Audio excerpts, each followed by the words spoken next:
이제 5번 문제입니다. 5번 문제. 이게 다 수능에서 출제됐던 문제들이라 아까 가계하고 기업하고 비교해보면 기업 쪽에서 이렇게 도표 문제가 많이 나오고 있다는 걸 알 수 있잖아요. 자, 5번. 표는 어느 기업의 X제 생산과 관련된 자료인데요. 옳은 걸 찾으래요. 생산량은 모두 판매된다. 이런 말 무시해도 돼요. 완전 경쟁 시장을 전제로 한다. 이런 얘기인데 우리 시험은 다 똑같아요. 이런 전제하에서 문제가 출제가 됩니다. 그러니까 생산 요소 투입량 해가지고 한 단위부터 6단위까지 나왔는데 이해하기 쉽게 생산 요소를 노동으로 봅시다. 노동자가 한 명, 두 명, 세 명 이렇게 투입이 돼요. 그리고 단위당 가격, 즉 임금이 한 사람당 3만 원이네요. 노동자 한 사람당 3만 원. 그럼 두 명이면 6만 원, 세 명이면 9만 원 이렇게 되겠죠. 그러면 대충 총 비용이 계산되겠죠. 그 다음에 생산량이 나왔고 가격이 나왔으니까 여기서는 총 수입이 나오겠죠. 그러니까 기업은 이윤을 극대화하는 경제 주체니까 총 수입과 총 비용을 계산할 수 있는 자료가 분명히 나온단 말이에요. 자,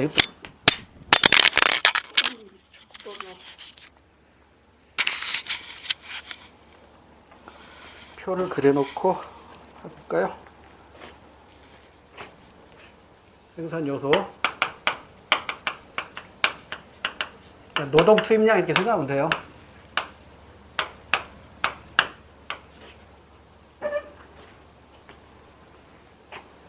단위당 요소 가격.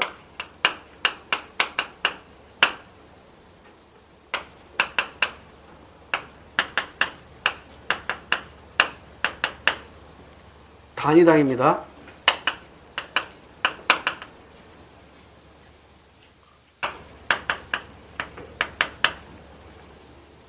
생산량.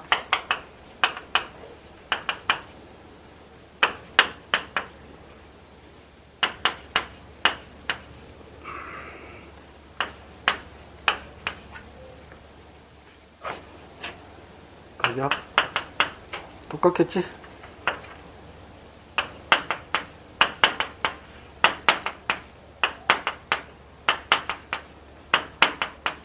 그러니까 결국은 이 기업에서는 이윤극대 생산량을 우리가 알아야 되니까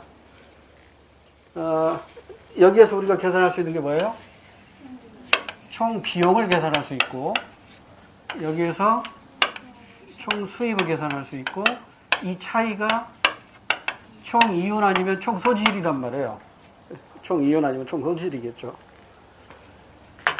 그러면 자 여기서 비용부터 총 비용은 여기 3만 여기서 3만 6만 9만 12만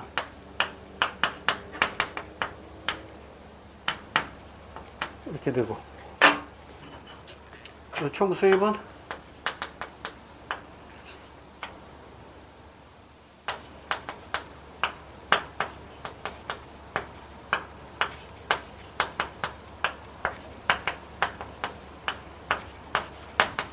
이렇게 되니까 총 이윤 한번 계산해 볼까요? 5만에 3 빼니까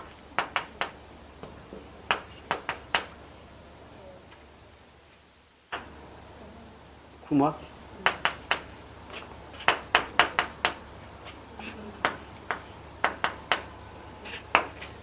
10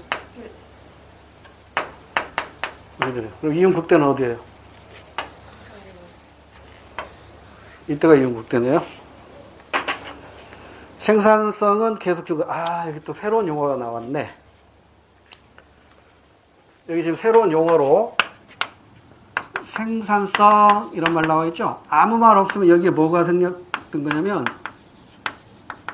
평균 생산성 이 말이거든요. 이게 무슨 얘기냐면 생산 요소 투입량에 대해서 생산량이 몇 개 증가했느냐 이거예요. 그러니까 이게 생산성이라는 것은 생산 요소 투입량에 따른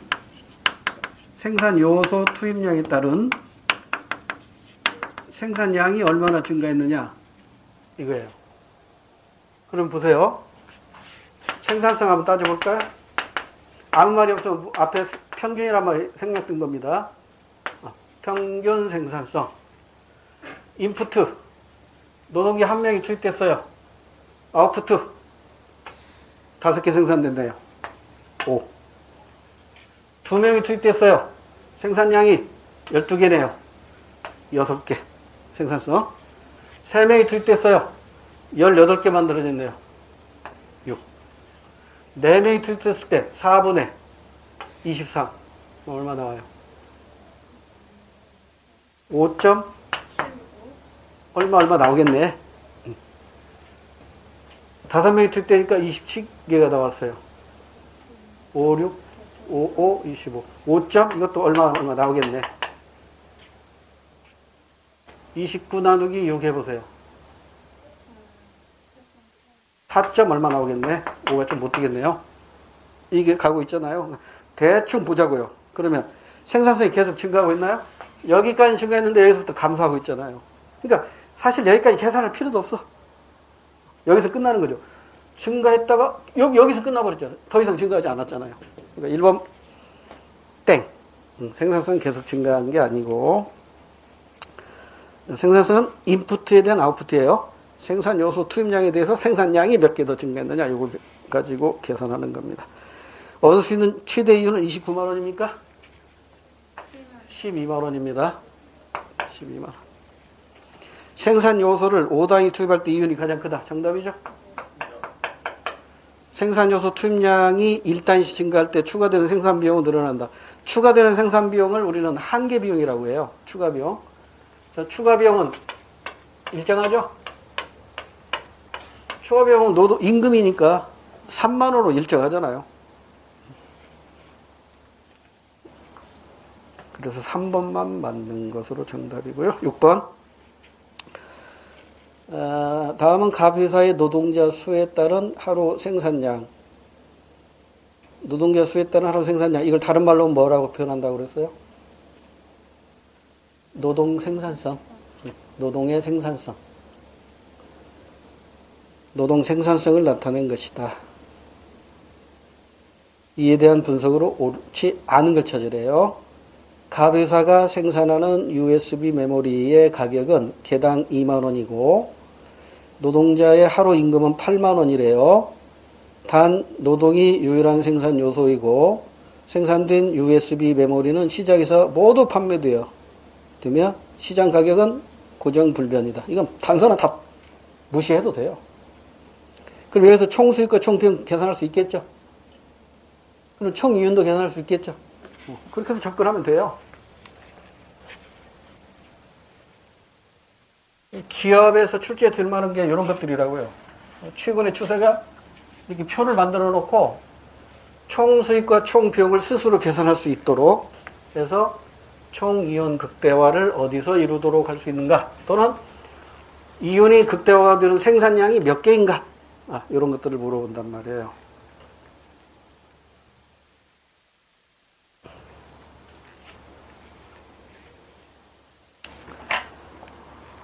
노동자 수가 0, 1, 2, 3, 4, 5까지 나왔고 노동 투입량입니다. 생산량 프로덕트 생산량 0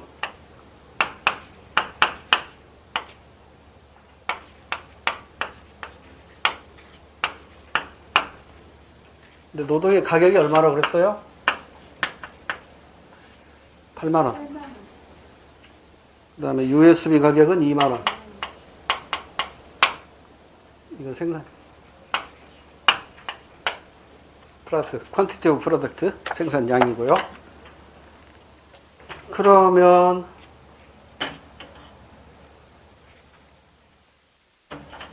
자, 비용이 여기 8만 원, 16만 원, 24, 4, 8, 32, 5, 8, 40. 이게 총 비용이에요. 총 수입은 20만, 36만, 48만, 298.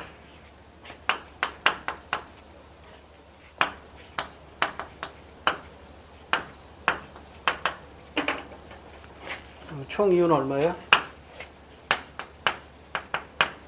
50, 62에서 4를 빼야죠. 58만. 아, 40만이구나. 4로 봤네. 시험장에서 이런 실수하면 안 된다고. 이렇게 써놓고 이걸 40만으로 안 읽고 4로 읽었어요. 여러분, 시험장에서 이런 오류 생깁니다. 순간적으로 생겨요. 만자를 괜히 써놨네. 생략해버릴까. 22만. 26만. 24만.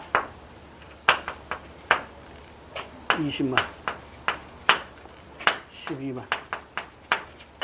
이게 총임이란 말이에요. 자, 그러면 생산량이 증가할수록 총수입은 증가한다. 총수입은 계속 증가하죠? 1번 맞아요. 틀린 걸 골라야 돼요. 생산량이 증가할수록 노동 생산성은 감소한다. 또 나왔네? 노동. 생산성이니까. 1분의 10. 10으로 해야겠죠? 여기는 298. 8에 24. 4를, 이거 29를 4로 나누면 4, 7에 28. 7점 얼마? 여기서 끝난, 여기까지 지금 감소하고 있네요? 여기는 5 나누기 6점 얼마 나와요? 계속 감소하네. 맞네요? 네. 2번도 맞아요. 3번. 이윤 극대화를 위해서는 2,900개를 생산해야 된다. 여기가 단위가 지금, 단위가 100개니까 2,900. 여기가 이윤 극대죠? 3번도 맞죠? 3번도 맞고. 임금이 11만 원이 되면 이윤 극대화를 위한 생산량은 이전보다 증가한다. 임금이 11만 원이 된대요. 이게 11만 원이 됐어요. 임금이 비싸졌죠? 임금이 비쌌으면 생산을 늘려야 돼, 유리해요? 줄여야 유리해요? 줄여야지. 계산할 필요도 없잖아요. 임금이 싸면 늘려야지. 임금이 싸면 늘려야 이윤이 극대화되는 것이고, 임금이 비싸면 노동을 줄여야죠. 그러니까 4번은 계산할 필요도 없어요. 틀렸어요. 넘어갑니다. 이제 정부 쪽. 여기에다가 조금 신경을 더 쓰셔야 돼요. 정부.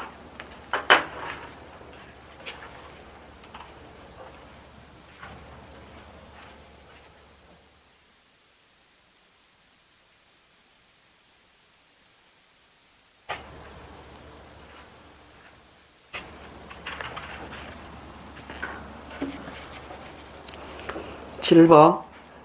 그림은 세율 적용 방식에 따른 조세를 나타낸 것이다. 옳은 설명을 보기 위해서 그러래요. 자, 이 그림 많이 봤던 그림이죠? 근데 우리가 공부할 때는 이 하나의 그림만 공부하면 안 된다고 그랬어요.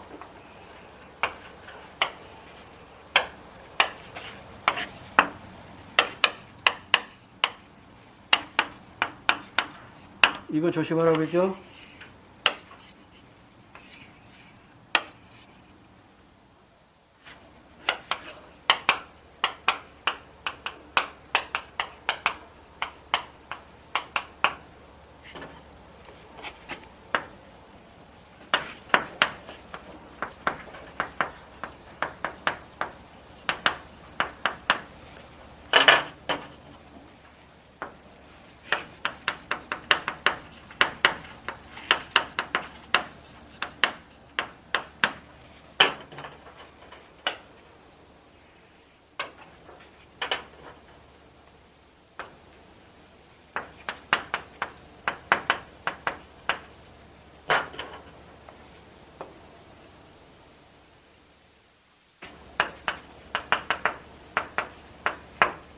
이렇게 되죠.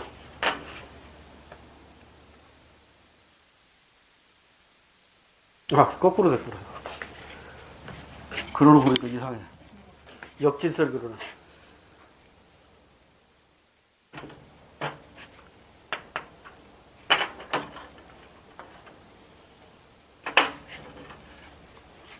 지금 여기를 기준으로, 휴재료를 기준으로 노란색이 세율이 낮으니까 세액도 낮겠죠?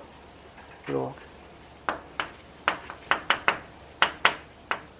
이게 현실적으로 존재하는 거고, 이론적으로 존재하는 게 하나 있다고 그랬죠. 역진세, 역진세율. 역진세라고 하면 안 돼요. 역진세율. 이렇게 하면 이게 역진세율이죠.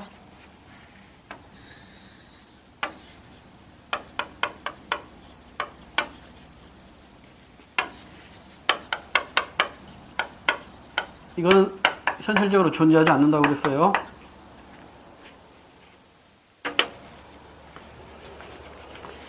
그 다음에 이제 공부거리로 우리가 얘하고 얘를 구분해야 되죠. 얘하고 얘를 구분하는 기준이 뭐였어요? 네, 조세 전가죠.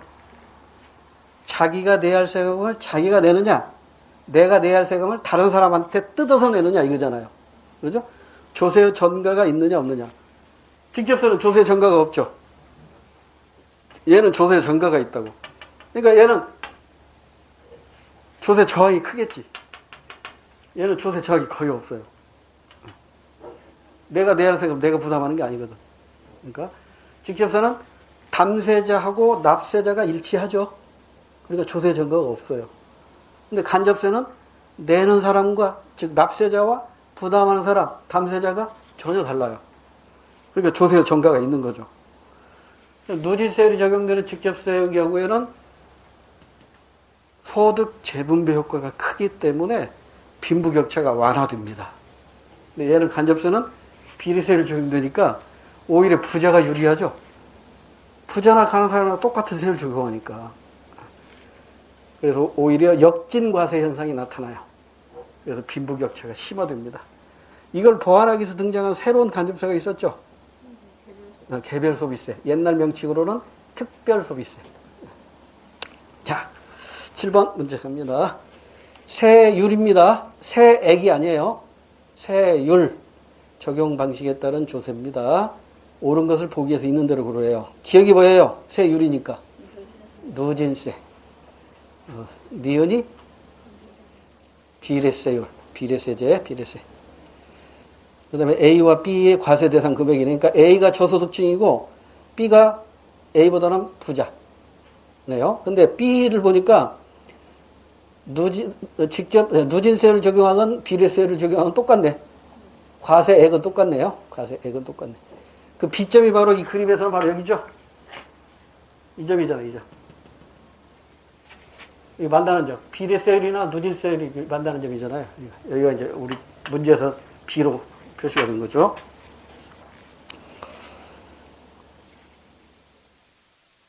그러니까 B를 기준으로 해서 왼쪽에서는 누가 유리해요? 왼쪽에서는 누가 세액이 적죠? 여기는 고소득자가 유리해요. 오른쪽은요? 저소득자가 유리하죠? 누진세율 높고 비례세율 낮으니까. 세액,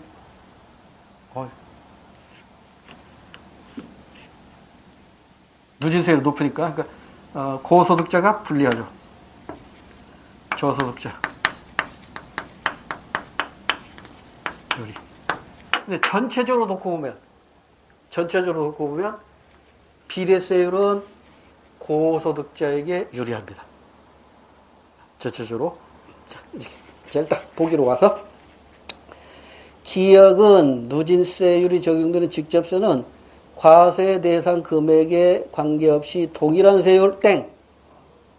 동일한 세율이라면 이건 비례세율인 니은으로 해야 됩니다. 그 다음에 니은. 니은이 적용되는 사례로 부가가치세. 맞네? 우리나라의 가장 대표적인 비례세율이 적용되는 세금 중에서 가장 큰 비중이 부가가치세니까요. 니은번 받고 디귿번. 니은이 적용될 때 값과 을이 되는 세액은 동일하다. 세액은 다르겠지. 니은이 적용되면 세율은 같지만 세액은 어때? 세액 여기 있잖아. 세액. 비례세율이 적용될 때 세액은 어때요? 비례적으로 증가한다고? 세액은 증가한다고. 디귿번 땡. 그럼 정답 끝났죠. 니은하고 리을이겠지. 리을번 기역은 니은보다 빈부격차를 완화시키는 효과가 크다. 왜? 누진세율이 적용되기 때문에. 8번 문제. 그림의 AB 조세가 갖는 특징으로 가장 적절한 것은 단 A와 B는 각각 직접세, 간접세 중에 하나래요. 자, 조세 형평성이 높은 거 A가 뭐야? 누진세. 누진세가 적용되니까 직접세겠죠. B는 조세 징수가 편하대. 그러니까 조세 저항이 적은 거니까 비례세율이 적용되는 간접세가 되겠죠. 자, 그러면 적절한 걸 고르라고 했죠. 1번 A의 과세 대상은 주로 소비 지출 땡 직접세니까 소득 기준입니다. 소비 지출을 기준으로 하는 건 간접세입니다. B라고 해야겠죠. 2번 A는 누진 직접세는 조세 전가로 땡 조세 전가 없습니다. 누진 직접세 직접세이기 때문에 조세 전가가 없어요. 그 다음에 B는 주로 비례세율이 적용된다. 정답이죠? B는 주로 비례세율이 적용된다. 간접세, 비례세, 직접세, 누진세. 4번 A는 B에 비해 조세 역진성이 뚜렷하다. 조세 역진성이 무슨 말이에요? 부자가 세금을 많이 내는데 오히려 조금 내고 가난한 사람은 세금을 조금 내는데 오히려 많이 내는 이런 조세 역진성이 나타나는 게 바로 비례세율이 적용되는 간접세란 말이에요. 그래서 빈부격차를 심화시키죠. 그래서 이걸 보완하기 위한 간접세로 개별소비세, 옛날 명칭으로 특별소비세가 등장하게 된 거죠. 9번으로 갑니다. 그림에 대한 분석 내용으로 옳은 것. 가는 세율로 표시가 되어 있고 나는 세액으로 표시되어 있으니까 가는 누진세율, 나는 비례세율입니다. 다는 노렌츠 곡선이죠. 노렌츠 곡선이니까 A는 저소득자, B는 고소득자에 해당이 됩니다. 자, 1번 간접세는 주로 가의 형태이다. 가는 누진세율이 적용되니까 직접세입니다. 간접세는 나의 형태로 표시해야겠죠. 1번 땡. 2번 나의 조세제도는 A 구간보다 B 구간에 있는 사람에게 불리하다. 아닙니다. 부자가 유리해요. 간접세는 비례세율이 적용되니까 부자가 오히려 유리합니다. 오히려 가난한 사람은 세금 더 부자랑 똑같이 많이 내니까 불리하겠죠. 2번도 거꾸로 되어 있고요. 3번 조세제도가 나에서 가로 변화하면 즉 비례세율을 적용하다가 누진세율로 적용하면 조세 부담의 역진성이 커지는 게 아니라 공평과세가 실현된다고 해야겠죠. 공평과세가 실현된다. 그래서 4번이 정답이겠네요. 나의 조세제도 하에서 A 구간과 B 구간에 있는 사람은 세율은 같다. 당연하죠. 비례세율이니까 부자에게 적용되는 세율이나 가난한 사람에게 적용되는 세율이나 똑같겠죠. 10번 적절한 설명을 찾으래요. 목적을 보니까 효용 극대화 기역은 뭐가 들어가야 돼요? 가계. 이용 극대 니은은 기업이 들어가야겠죠. 그 다음에 기역의 수입 디귿에는 이게 수입에는 이제 경상소득, 비경상소득 뭐 이런 것들 다 합쳐진 소득이 그러니까 소득이 들어가야겠죠. 자, 그럼 1번부터 확인. 맞는 거 고르래요. 정부가 소득세의 세율을 인상하면 기업, 가계의 소비 부담, 소비가 감소한다. 맞나요? 맞잖아요. 정부가 세금 많이 뜯어가 봐. 그럼 쓸 돈이 없잖아. 소비가 감소한다. 맞아요. 정답 1번입니다. 자, 나머지는 여러분 시험장에서 그냥 1번 정답 고르고 바로 가야 돼요. 2번, 3번, 4번 보면 바보야.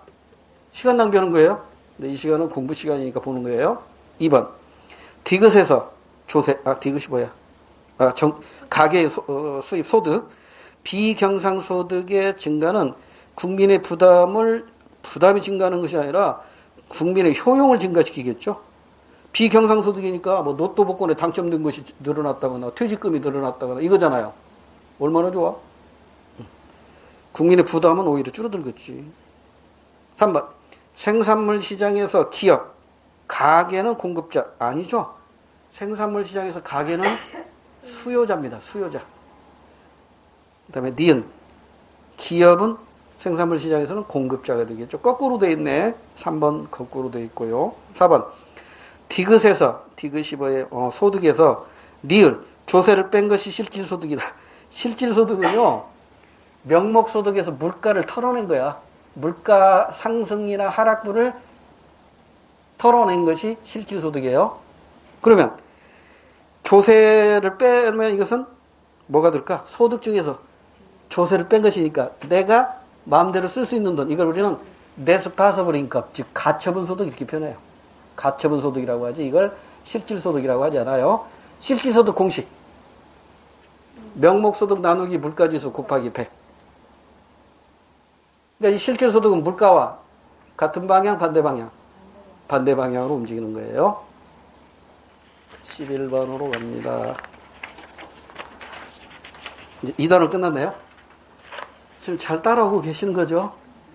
이론이 어느 정도 이렇게 되신 분들은 문제 푸는 이게 스킬을 배워야 돼요. 문제 푸는 스킬. 시험장에서 안다고 다 정답 고르는 게 아닙니다. 몰라도 스킬 가지고 정답 고르는 사람이 있어요. 그게 자꾸 문제를 많이 풀다 보면 그 요령이 생겨요. 자, 우리 2단원까지 끝났어요. 이제 3단원이 이게 공부할 분량이 많아요. 3단원. 자, 그리고 3단원에서 우리가 공부했던 내용들 한번 잠깐 개념과 용어 정리하고 문제로 가볼게요.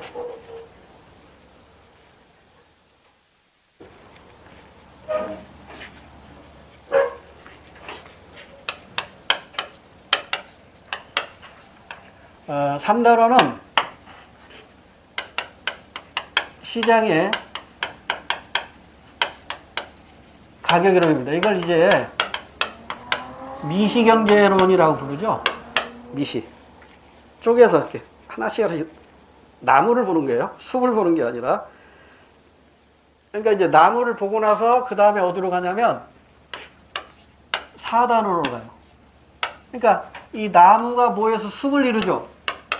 그게 물가 이론이에요. 물가 이론. 그러니까 물가와 관련된 것이니까 이것은 국민 경제 전체를 공부해야겠죠? 국민 경제 전체를 봐야 된다고. 숲을 봐야 되니까요. 그래서 이걸 국민 소득 이론이다 이렇게 표현해요.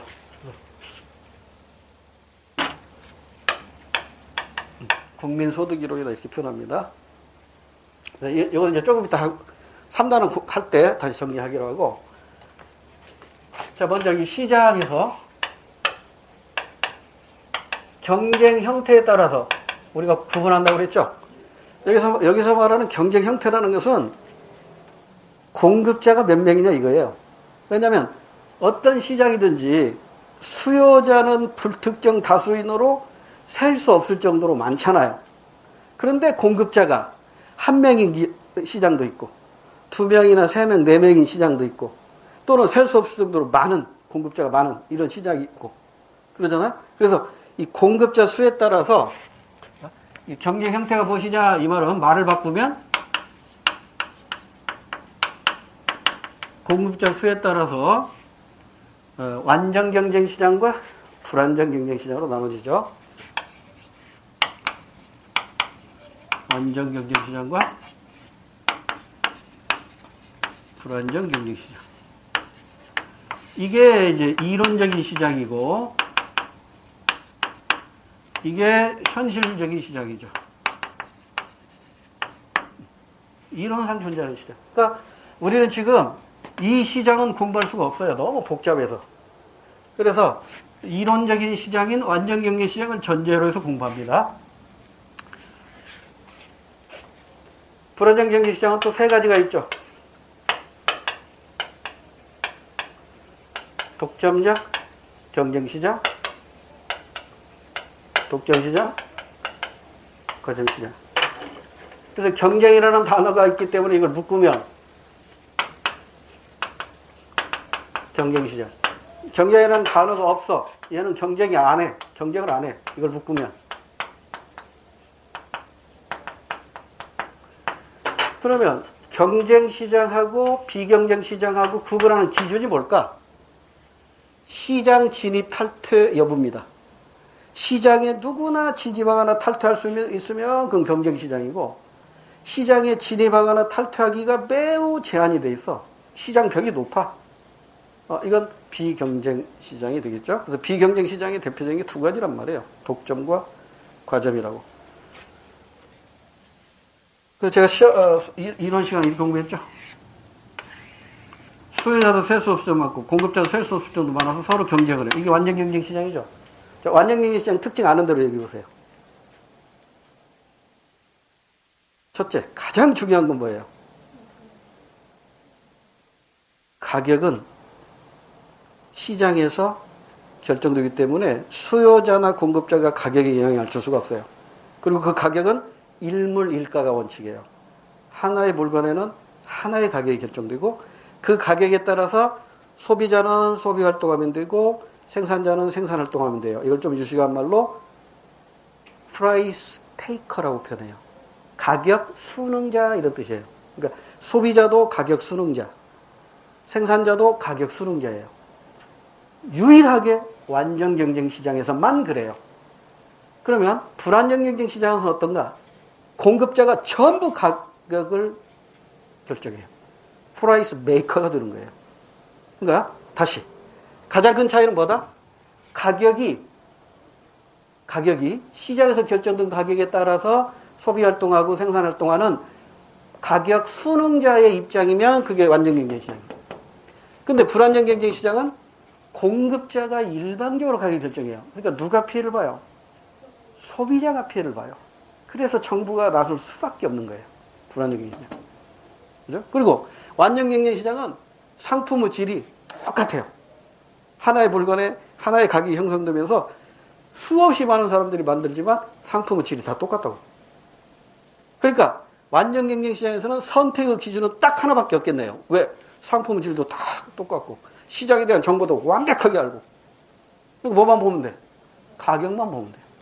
가격만 가지고 선택하면 돼요. 그런데 불완전 경쟁 시장은 가격 이외에 비가격 경쟁이라는 요소가 또 하나 존재해요.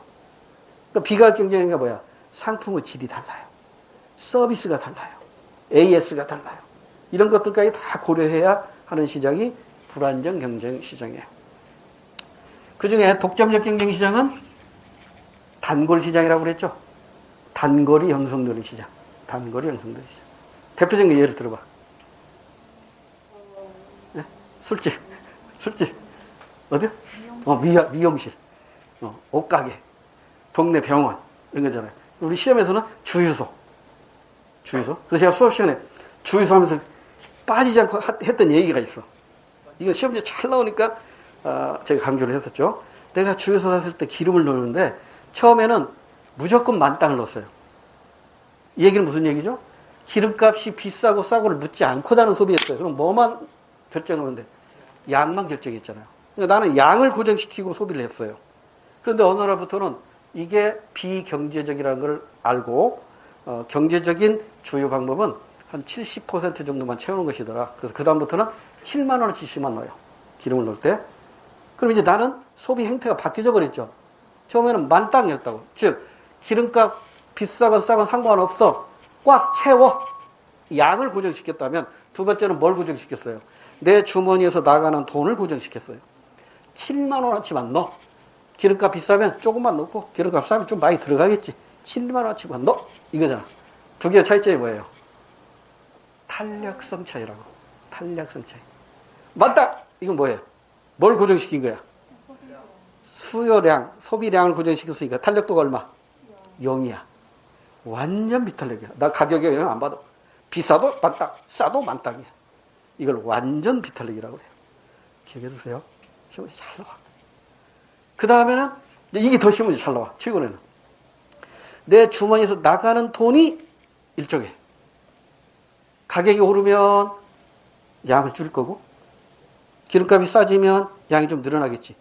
대신에 내 주머니에서 나가는 돈은 일정해. 이때 탄력도는 얼마? 1이야. 이걸 단위 탄력적이라고 해요. 자, 일단 여러분 탄력성의 개념 중에 두 개 기억인데요. 하나, 완전 비탄력. 즉 가격에 영향을 전혀 안 받고 수량을 고정시킨 거야. 이걸 좀 유식한 말로 하면 수요량의 변화율이 0이야. 이해되세요? 수요량 변화율이 0이야. 이걸 탄력도 0이라고 해요. 그 다음에 탄력도 1. 이건 뭐가 고정되어 있죠? 소비 지출액이 고정되어 있죠? 이걸 좀 유식한 말로 소비 지출액 변화율이 0이야. 소비액 변화율이 0이야. 주유소 입장에서는 판매액 변화율이 0이겠죠? 판매액 변화율이 0. 이걸 우리는 뭐라고 한다? 단위 탄력적이라고. 이건 조금 이따가 다시 나오는데 미리 워낙 중요하니까 다시 반복 학습을 위해서 소개했고요. 그 다음에 이제 이 독점적 경제 시장에서 가장 큰 차이점 중에 하나는 단골이 형성된다는 거였죠. 단골. 가는 집만 가는 거야. 주유소도 가는 집만 가. 노래방도 가는 것만 하고. 독점 과정 굳이 설명 안 해도 되겠죠? 문제 풀면서 하나씩 정리해 보는데요. 자, 여기서 이제 시장에서 출제될 만한 건 이겁니다. 그 다음에 이제 가격인데, 이건 결정 이론이 있고, 변동 이론이 있고, 규제 이론이 있었죠? 그죠? 그 가격 결정 이론, 자, 결론부터 내려볼까요? 가격 결정 이론. 결론은 뭐야?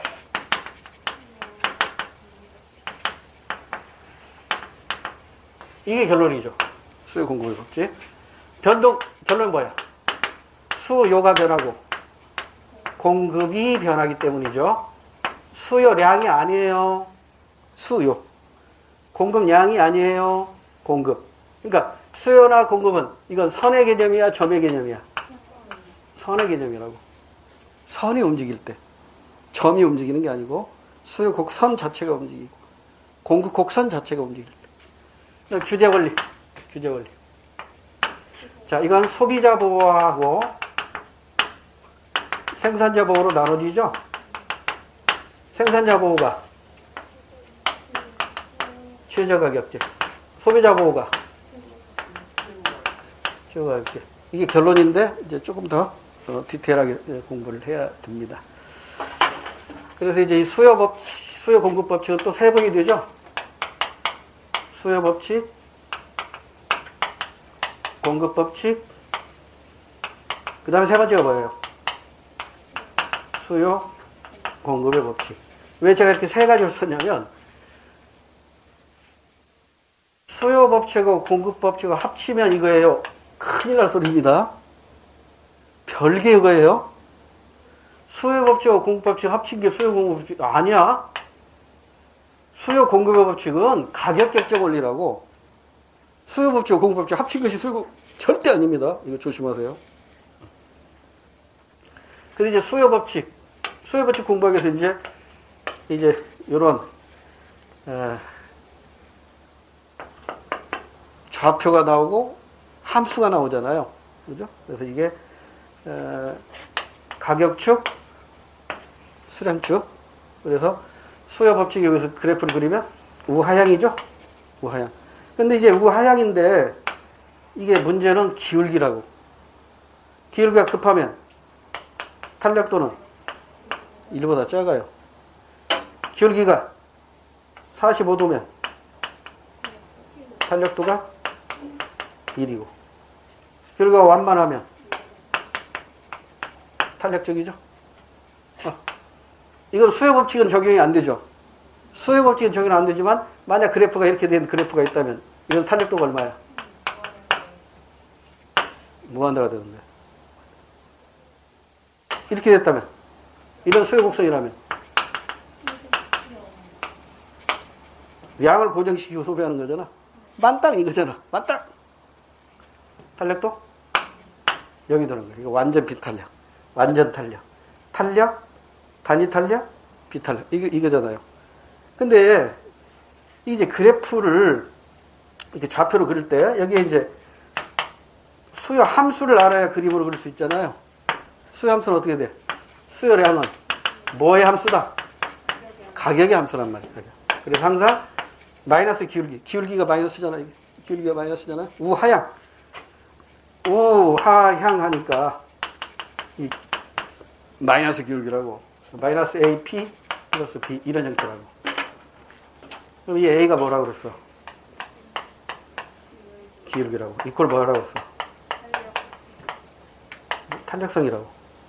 그러니까 1일 수도 있고, 1보다 작을 수도 있고, 1보다 클 수도 있고, 0일 수도 있고, 무한대일 수도 있고.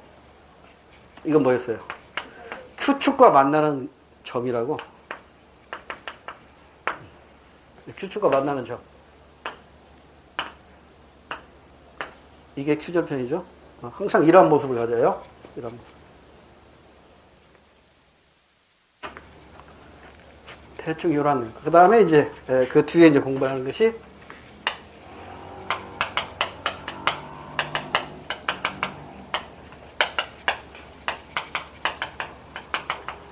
시장 실패와 정부 실패.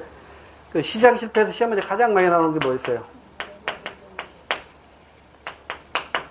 일부 효과, 플러스 일부 효과, 마이너스 일부 효과.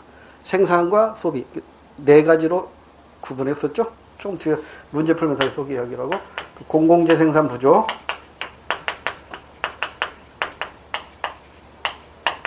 등등. 정부 실패. 어떤 것들이 있어요? 효율성이 떨어진다는 거죠. 정부가 개입해서 오히려 역효과 나는 경우죠. 샤워실에 바보 이런 비유로 한 사람도 있잖아요. 프리드만. 이런 내용들이 여기서 공부할 내용들이에요. 그러니까 여기서부터 시험 문제가 한 문제 나온다고. 근데 한 문제를 위해서 우리는 공부할 게 많아. 이게 수능이라면 20문제 내니까 여기서 여러 개가 나오거든요. 근데 우리가 치르는 시험에서 이게 한 문제 나온다고. 그렇지만 그걸 반드시 맞아야 된다고. 그래야 합격해요. 그래서 일단 이와 관련된 문제들을 한번 풀어보면서 이게 어디쯤에서 출제됐는가를 딱 느껴져야 돼요. 그래야 바로 정답 고를 수 있습니다. 이거 어디서 나온 문제지? 조금 더 해야 됩니다. 공부를. 자, 이제 잠깐 쉬었다 합시다. 잠깐 쉬었다가 1번 문제부터 할게요.